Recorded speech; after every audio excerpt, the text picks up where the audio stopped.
So magandang araw mga kapusa. Panibagong araw, panibagong vlog na naman tayo ngayon. So ayun, pag-usapan lang natin yung bagong post ni Maria Ressa na CEO ng Rappler. So ayun, yan, nandiyan sa screen yung post niya.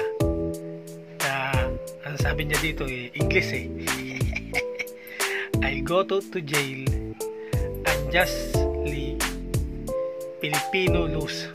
Wow! Wow ha, madam ha? Gumaganon ka pa ha? Convicted ka na, may paganon-ganon ka pa. Ay naka.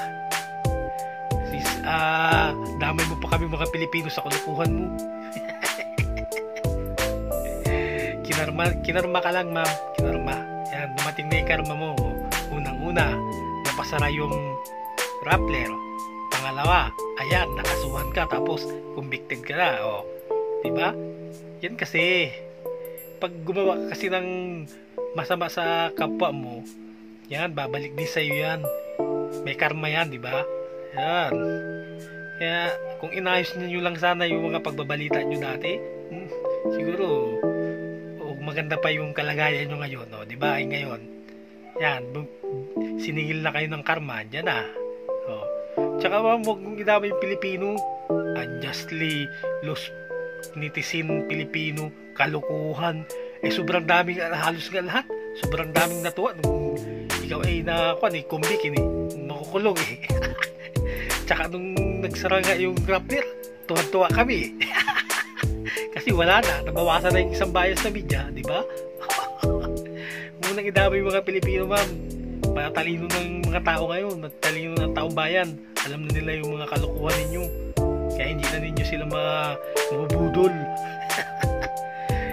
Yan, sorry na lang kayo kasi kung noon naluloko ninyo yung mga Pilipino sa mga pagbabalita ninyo, mga kalokohan, kasangalingan, kabayasan, ngayon hindi na, matatalino na. Tsaka gawa na rin ng mga social media, nalaman na nila yung mga totoo, nalaman na namin ang totoo, di ba? Kaya hindi na ninyo kami maguguyo, alam na namin ang totoo. Ngayon dumating na yung karma nyo, ayan na, panindigan nyo na lang.